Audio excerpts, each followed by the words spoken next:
Olá, meus amigos do Brasil, tudo bem por aí? Estamos chegando com o nosso Visão Geral de hoje. Visão Geral, você sabe, uma visão diferente no seu dia a dia. Por aqui passam personalidades importantes e os assuntos são sempre interessantes, como hoje também será. Meu amigo, apesar dos nossos defeitos, precisamos enxergar que somos pérolas únicas no teatro da vida e entender que não existem pessoas de sucesso ou pessoas fracassadas. O que existe são pessoas que lutam pelos seus sonhos ou desistem deles. Essas pessoas são as que existem. É isso aí. Vou conversar com o doutor André Camargo, que vai nos falar sobre o que é enxergar literalmente, né, doutor? Tudo bem, doutor André Camargo? Prazer estar aqui novamente, Alberto. Oftalmologista, meu oftalmologista da aviação também, né? Uma clínica maravilhosa. Doutor André Camargo, vamos lá. Eu não vou nem... Já veio tantas vezes aqui que eu não preciso nem dizer da sua formação. Vamos já entrar meio que direto nos assuntos, né? Pra gente poder conversar, doutor. Eu queria iniciar falando sobre o glaucoma, que na verdade é uma doença que a gente pouco ouve falar enquanto jovem, mas quando vai ficando mais velhinho a gente já começa a ouvir falar muito nessa doença. O que vem a ser o glaucoma? O glaucoma basicamente é uma doença que faz com que a pressão interna do olho, o olho tem a sua pressão diferente da pressão arterial, e essa pressão interna por algum motivo seja maior do que aquele olho aguenta ter. Então não necessariamente é uma pressão exageradamente alta, mas alta para aquela pessoa. E isso faz com que a circulação interna do olho comece a ficar prejudicada. Quando você fala de pressão, você está falando de pressão nos vasinhos do olho do sangue. Na verdade, a pressão do globo ocular em si. Eu costumo brincar que o globo ocular é como um mecanismo de pia fechado. Você imagina que tem uma torneirinha. Sim. E tem um ralo. O olho também tem isso. Um local onde é produzido um determinado líquido interno do olho, chamado humor aquoso, e um ralo onde esse líquido é escoado. Se por algum motivo se escoa menos do que deveria, ou se por algum motivo aumenta a produção desse humor aquoso, você tem um aumento da pressão interna. Aí nós estamos vendo uma foto, né? Uma imagem, glaucoma de ângulo aberto. Isso, esse é o mais comum tipo de glaucoma, né? Deixa eu entender, a frente do olho é do lado esquerdo, né? A frente do olho. A menina dos olhos está onde? Do lado esquerdo? A menina dos olhos está do lado esquerdo. Parte tem a parte transparente inicial, a córnea. Sim. Logo a seguida tem uma parte colorida, que é a íris. A íris. E essa dentro parte da branca íris, ali atrás, o que é? É o cristalino, onde dá a catarata. E o glaucoma é na íris? Não, na verdade o glaucoma é essa diferença de pressão entre a produção desse líquido que está nessa porção anterior e o escoamento. Então o olho é como se, vamos pensar numa bola de futebol, como se a gente fosse enchendo essa bola e essa bola ganhasse uma pressão muito maior do que... Porque ela estoura.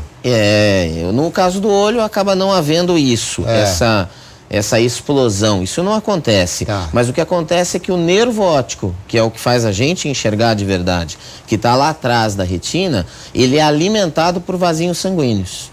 E esses vasinhos, quando a pressão é muito alta, a gente acaba prejudicando essa circulação e o nervo não se rompe, mas o nervo passa a não ter um alimento adequado e acaba morrendo. Bem. E essa pressão que nós estamos falando, doutor André, nada tem a ver com a nossa pressão sanguínea do corpo e tal, nada a ver? Nenhuma relação.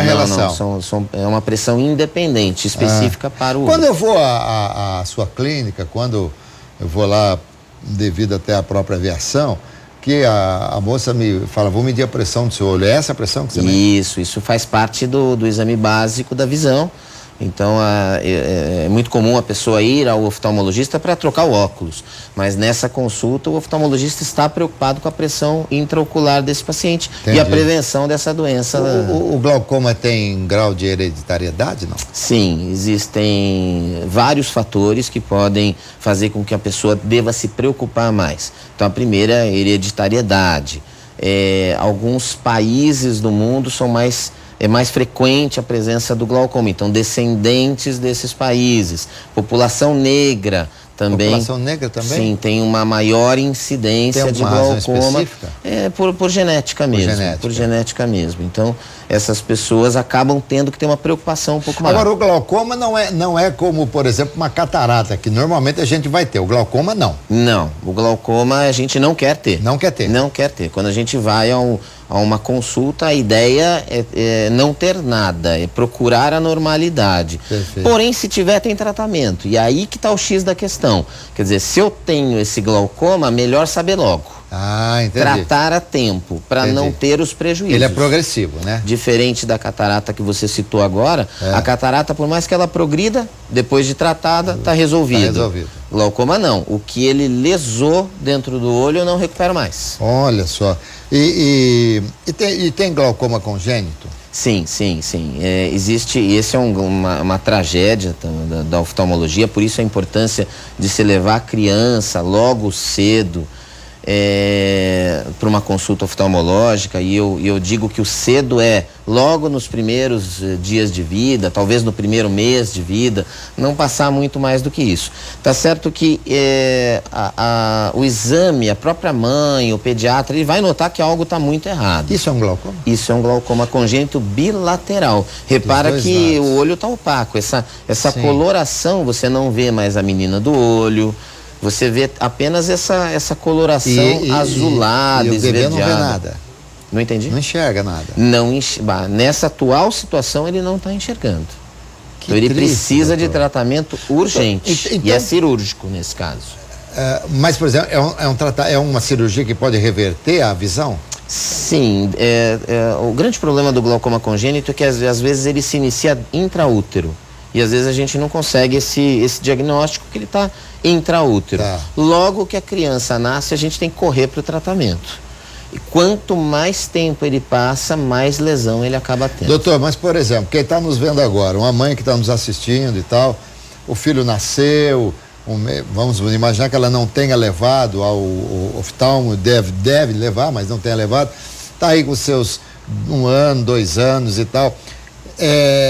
Se essa criança nasceu com glaucoma congênito, já teria mostrado sinais? Com certeza, essa criança já teria a visão completamente comprometida. Então, para essa situação específica do glaucoma congênito, que é uma situação bastante agressiva do glaucoma. Mas isso não impede, por exemplo, e a gente já teve muito isso no consultório, crianças com 4, 5, 6 anos que começam a desenvolver um glaucoma de ângulo aberto, que é o glaucoma que habitualmente vai aparecer na vida adulta, mas pode acontecer na infância. E quais outros ângulos que tem? Na verdade, basicamente a gente divide em 2 situações. Glaucoma de ângulo aberto, que é um glaucoma crônico, normalmente não dá sintoma nenhum, e o glaucoma de ângulo fechado, que é uma situação abrupta, no qual a pressão sobe abruptamente. A pressão normal do olho, ela varia ali de 12 até 18, 20, e o glaucoma de ângulo fechado é quando a pressão vai acima de 40, 50, e o paciente tem bastante dor. É uma dor realmente... Dói, inclusive? Nessa situação específica, a gente tem como é uma alteração abrupta que acontece da noite para o dia, ele tem muita dor. Mas por exemplo, eu estou aqui normal, você me examina sempre e tal, mede a minha pressão. Eu não estou isento, de repente, de acordar um dia com a pressão do olho bem alta. A pessoa que acompanha regularmente numa consulta oftalmológica tem menos chance. Porque durante a consulta oftalmológica é normal que o oftalmologista procure sinais que possam significar uma possibilidade futura de uma crise de glaucoma. Então, se esse sinal já existe no olho dessa pessoa, ele já é tratado preventivamente. Então, dificilmente alguém que vá regularmente a uma consulta oftalmológica tem uma crise de pressão. Entendi. Mas vamos imaginar. A pessoa pode estar bem num dia... Primeiro, é contagioso? Não. Isso não é uma entidade infecciosa, nada disso, não. Mas se ela não nasceu com o problema, se ela não tem o glaucoma congênito, se ela está fazendo, de repente passa a ter o glaucoma, isso advém do quê? Então, normalmente são situações... pode estar relacionado a questões genéticas. Então a pessoa nunca teve nada, mas tem um avô, um tio que já teve.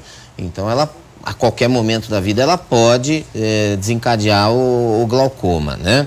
Agora, ela pode, por exemplo, ser um glaucoma causado por medicamentos. Então, aí a importância de não se usar colírios de maneira inadvertida. Alguns colírios, por exemplo, colírios de anti-inflamatório, os chamados cortisona, eles têm uma maior predisposição ao glaucoma. Então... Tá? Então não se automedicar, e às vezes até pessoas com problemas reumatológicos que é obrigado a usar algumas medicações por via oral também podem desencadear. Pode desencadear.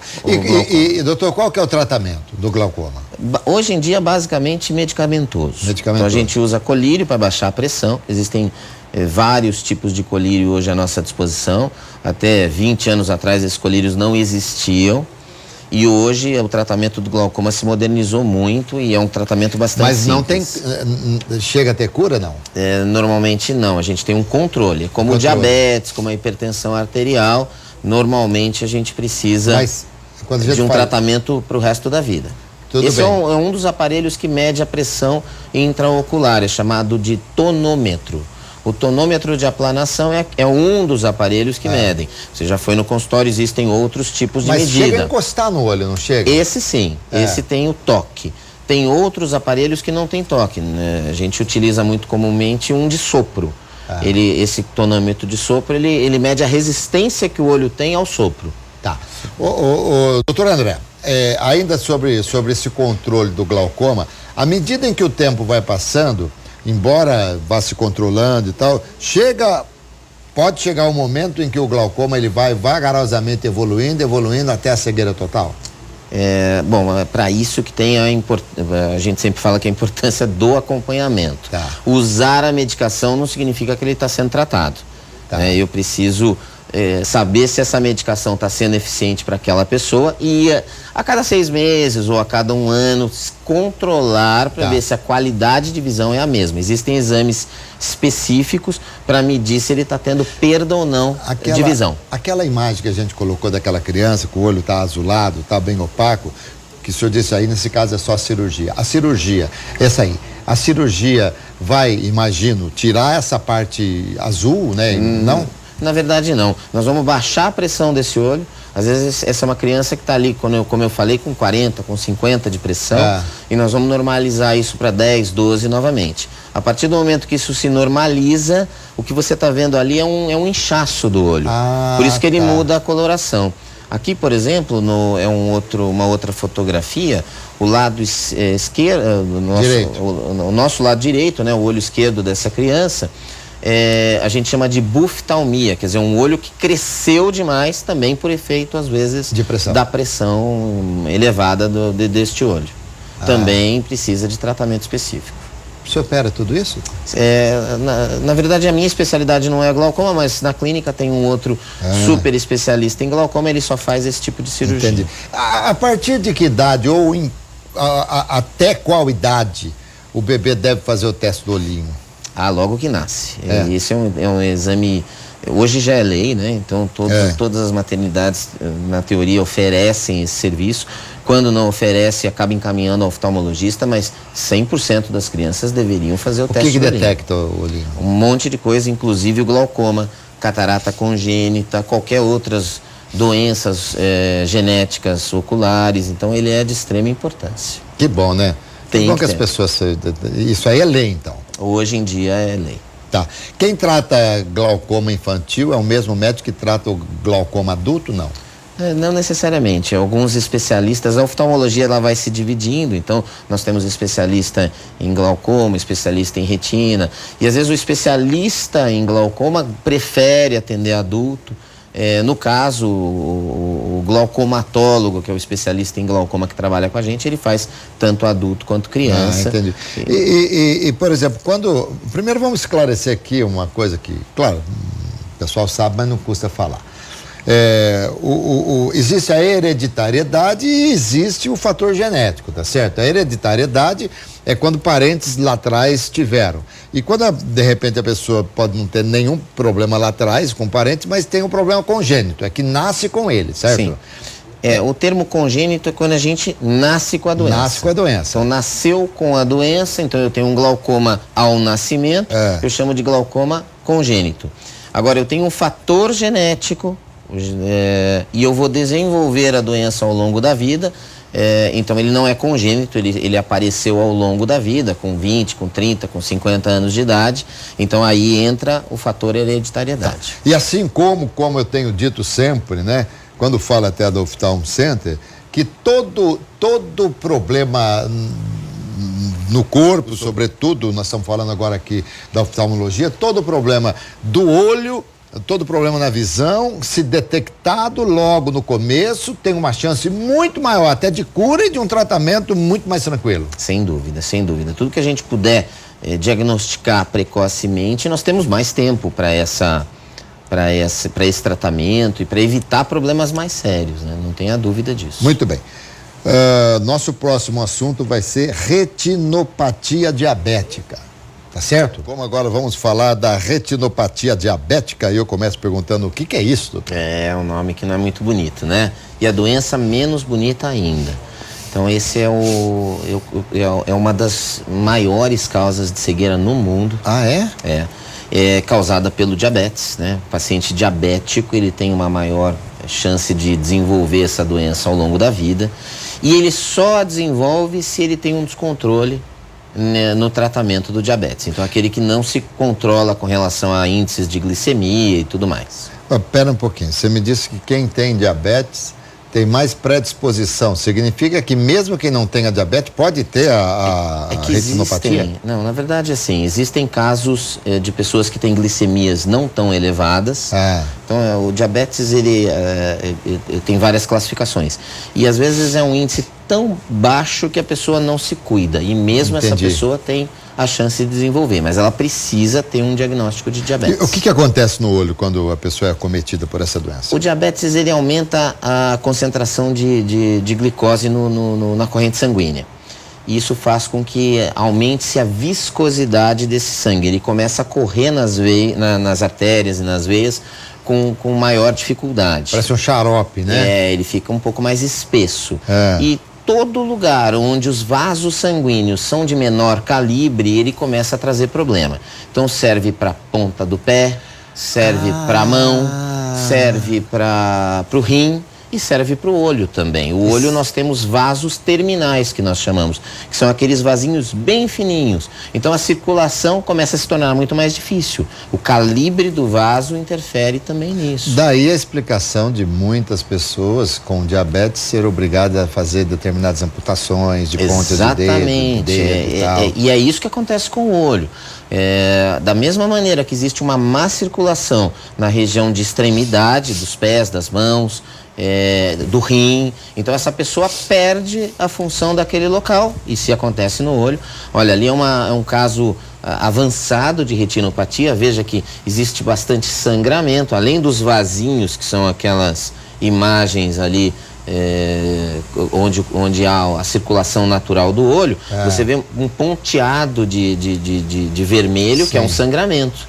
Então são vários sangramentos e vai a cada vez prejudicando mais a visão. Quem ligou a TV agora é explicar que não é um entardecer, hein, gente? Não é um sol que está se pondo, alguma coisa, não. Isso é um globo ocular, né? Esse é o fundo do olho, na verdade. Isso, essa é a imagem que o oftalmologista vê quando examina o fundo do olho, mas obviamente sem esses sangramentos. Um olho normal não deveria ter nada disso. O amarelado vem a ser o quê? O normal? Aqueles ponteados amareladinhos e aqueles ponteados vermelhos são causados pelo diabetes. Pelo diabetes. A única coisa normal é aquela bolinha ali no centro, que é o nervo óptico, e 4 vasinhos que saem dali.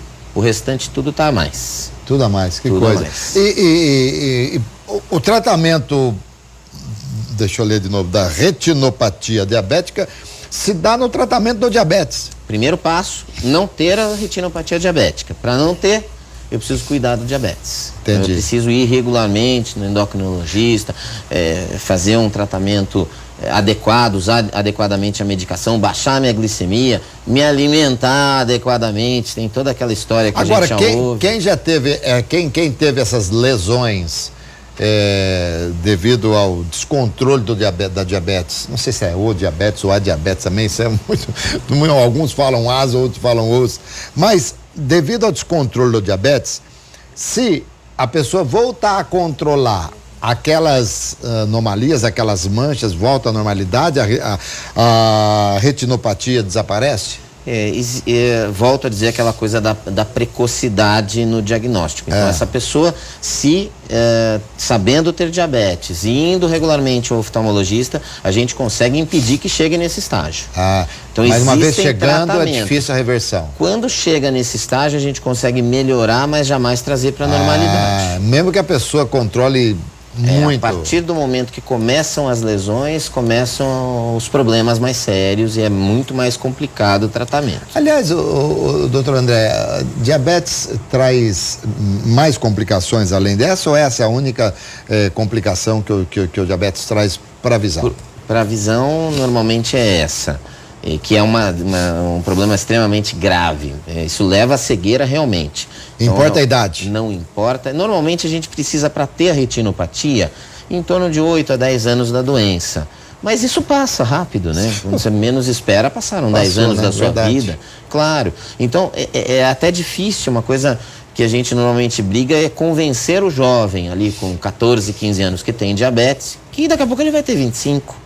E ele precisa se controlar porque 25 ele vai começar a ter os problemas. Agora, é líquido e certo, quer dizer, se bem que medicina não é nenhuma ciência exata, né? Mas quem tem diabetes está muito predisposto, se não cuidar, a ter uma retinopatia diabética. Normalmente, essa pessoa que não se cuida terá. Claro que tem suas exceções, né? E nada se pode falar que é 100%, ainda mais em medicina, mas é uma forte chance dessa pessoa desenvolver isso. E eu acho que não vale a pena pagar para ver, vale a pena prevenir. Tá. Há algum sintoma meio precoce que a pessoa possa ter para, de repente, imaginar? Normalmente, quando ela começa a ter sintoma, o grande problema da oftalmologia é isso. Quando ela começa a sentir alguma coisa, é porque a doença já não é tão inicial assim. Ela já cometeu alguma região nobre da visão. E normalmente o sintoma que essa pessoa tem, também vale para o caso do glaucoma que falamos anteriormente, é piora da visão. Então ela vem reclamando de uma visão que não é tão boa, uma visão embaçada, às vezes comprometendo o campo de visão, às vezes tropeçando. Essa pessoa começa a tropeçar e não percebe, né? Alguém fala da família, você tem tropeçado muito. Então o campo da visão está comprometido, ela acaba se esbarrando em alguns lugares. Tá, a gente percebe muito, né, doutor André, na leitura, a dificuldade da leitura, a primeira coisa, né?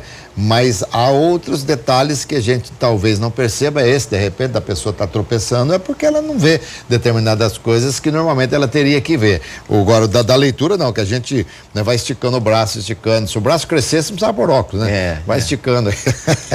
Bom, vamos falar um pouquinho, o que a gente pode falar mais sobre a retinopatia? Na verdade, eu acho que a gente podia até trazer um ponto em questão, que é o seguinte, é muito comum a gente ver no consultório pessoas que falam, eu vim e enxergo bem. E a hora que a gente vai medir a qualidade da visão dessa pessoa é uma visão ruim. Então lembrar que a gente acostuma com tudo, até com visão ruim. Verdade. E muitas vezes nós vamos deixar para descobrir que a nossa visão não está boa num exame, por exemplo, de renovação da carteira de motorista, os pilotos, por exemplo. O piloto se cuida muito bem, então é difícil a gente encontrar isso. Mas na carteira de motorista é muito frequente. A pessoa vem até o consultório e fala, olha, eu fui lá e ele me reprovou, não sei por quê, porque eu enxergo bem. E quando a gente vai medir, ela tem 50% de visão, 40% de visão. Quer dizer, ela perdeu 50% ou 60% de visão e não percebeu. Você vê como é que são as coisas, né? Na última consulta, você me disse que eu tenho já um pouco de catarata, né? Que é uma coisa normal. Normal. Mas, e eu acho que eu enxergo tão bem, ainda mais que esse óculos aqui que me foi receitado, eu acho que eu enxergo maravilhosamente bem, de perto, de longe e tal. É aquela história que você acabou de falar, a gente vai se acostumando, quer dizer, se eu fizer essa cirurgia, limpar esse pouquinho de catarata, eu vou enxergar muito melhor ainda. Melhor ainda, apesar que no seu caso, por exemplo, você tem 100% de visão. Apesar de ter um pouquinho de catarata, a visão não foi comprometida. Agora, o que eu chamo a atenção é que pessoas às vezes acabam deixando de fazer uma consulta, achando que está tudo bem, e não tem aquela fiscalização e acaba realmente, quando é falta de óculos, ótimo, coloca um óculos, está resolvido, mas quando é uma doença desse porte, nós já teremos um problema mais sério. Tanto no caso do glaucoma, como na retinopatia, deixa eu ver se eu acertei o nome aqui. Retinopatia diabética. Tanto numa quanto outra, a visão vai que ela vai embaçando ou a gente vai tendo um sintoma que pode ser de repente confundido com estigmatismo, alguma coisa assim? Sim, na verdade a gente pode ter um encurtamento. Isso é interessante também, a pergunta é muito boa, porque é o seguinte, a pessoa acha que está enxergando bem porque ela dá mais um passo, 2 passos, ou vamos dar um exemplo, ela está dirigindo, eu não enxergo a placa na estrada, mas eu ando mais 100 metros e eu enxergo. Enxerga a placa. Mas tem algum problema nisso? Tem, porque a placa foi feita para ver naquela distância. Porque você tem o tempo de frenagem, o tempo de preocupação. Sem dúvida. Então ela deixa de vê-la e acaba se expondo a um risco maior de um acidente. Tá. Essa é a ideia. E a princípio a pessoa, a partir do momento que ela acha que ela vai ter que usar óculos, que ela de repente ela não tem que usar óculos, ela tem que cuidar da doença. Exato, às vezes ela não tem só óculos, ela tem um outro problema, ela tem um glaucoma, uma catarata, um outro problema qualquer que a gente precisa intervir de uma maneira diferente, ou medicamentosamente ou até com uma cirurgia. Tá. Nós temos mais um pouquinho de programa, pouco menos de 5 minutos, eu queria falar um pouquinho de catarata aqui. Catarata é algo que, quando eu costumo falar de brincadeira na aviação, né? Que quem voa avião, que tem o trem que recolhe, trem retrátil, só há 2 tipos de piloto. É aquele que um dia pousou com o trem recolhido ou aquele que um dia vai pousar com o trem recolhido, salvo na aviação comercial e tal. É uma força de expressão. Em termos de ser humano, tem aquele ser humano que já teve catarata ou aquele ser humano que ainda vai ter catarata? A catarata é uma doença que vem com o decorrer, habitualmente com o decorrer da idade. Então a gente espera, eu brinco que todo mundo deveria ter, eu quero ter catarata, porque eu quero viver bastante. Sim. Então a partir do momento que a gente vive bastante, vem a catarata. É o envelhecimento normal de um local no olho chamado cristalino. Então deixa de ser, o cristalino, ele deixa de ser cristalino e transparente e passa a se tornar opaco, turvo. A cirurgia de catarata é a substituição desse cristalino. E se coloca uma lente? Essa lente natural chamada cristalina é retirada, ela perdeu a função e ela é substituída por um cristalino artificial, que é a lente intraocular. E essa lente intraocular o SUS paga essa lente? Sim, o SUS paga essa lente. E quem faz essa cirurgia de catarata? Imaginemos aqui, eu uso óculos, para perto, para longe, para metade, só para dormir que eu não uso, não preciso óculos para dormir, a menos que eu tenha que ler alguma coisa no sonho, né? Mas essa lente me tiraria o óculos, não? Então, a novidade hoje no mercado da cirurgia de catarata é a possibilidade que a gente tem de substituir esse cristalino, colocar uma lente intraocular que contenha como óculos grau para longe, meia distância multifocal? E perto. Multifocal. Então hoje em dia tem essa novidade que até uns anos atrás não era possível. Até uns anos atrás, quando se falava em cirurgia de catarata, se falava na necessidade de usar óculos depois da cirurgia. E hoje não, hoje a gente consegue corrigir isso utilizando essas lentes especiais. E o SUS paga essa lente? Normalmente não. Essas são lentes mais caras, são lentes mais novas no mercado. Ainda não paga, a gente não sabe como vai ser no futuro. Entendi. Mas hoje não. Porque a multifocal, ela tem a parte, você olha mais ou menos em cima para longe, mais ou menos no meio e para perto na parte de baixo. É a mesma coisa com a lente? A ideia é bem parecida, é um mecanismo diferente, mas é bem parecido. Então, se eu olhar reto, eu vou estar vendo a visão de longe, a visão intermediária e a visão de perto. O que não pode é essa lente virar depois lá, né? Se ela virar, você vai inverter tudo. Exato. E a gente corrige, inclusive, astigmatismo. Então, essa lente não vira. Normalmente, ela tem um suporte que ela é presa dentro do olho, então não há muito esse problema. A hipermetropia não corrige? Corrige tudo. Hoje a gente consegue corrigir hipermetropia, miopia, astigmatismo e a visão de perto, que é a presbiopia. Mas então, se eu fizer essa cirurgia, eu vou tirar óculos, não vou mais usar óculos. Essa é a ideia.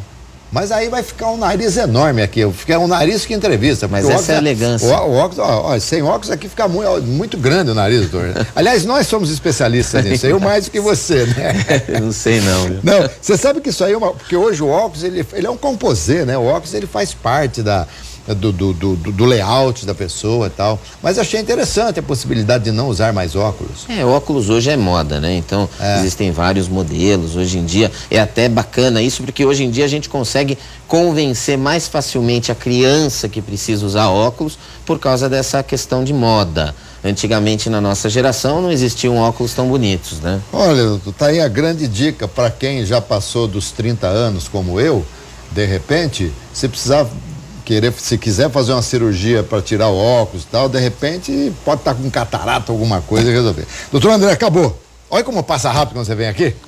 Muito rápido, muito rápido. Obrigado, querido. Eu que agradeço, Alberto. Obrigado mesmo, doutor André Raad Camargo, médico oftalmologista, meu convidado hoje no Visão Geral. Falamos aqui rapidinho de catarata, falamos do glaucoma, que é uma doença muito séria que você precisa tomar muito cuidado, e falamos também da retinopatia diabética, tá bom? Gente, e eu vou falar de esportes à noite no nosso RF Esporte Clube, tá bom? Conto com a audiência de todos vocês. Até mais.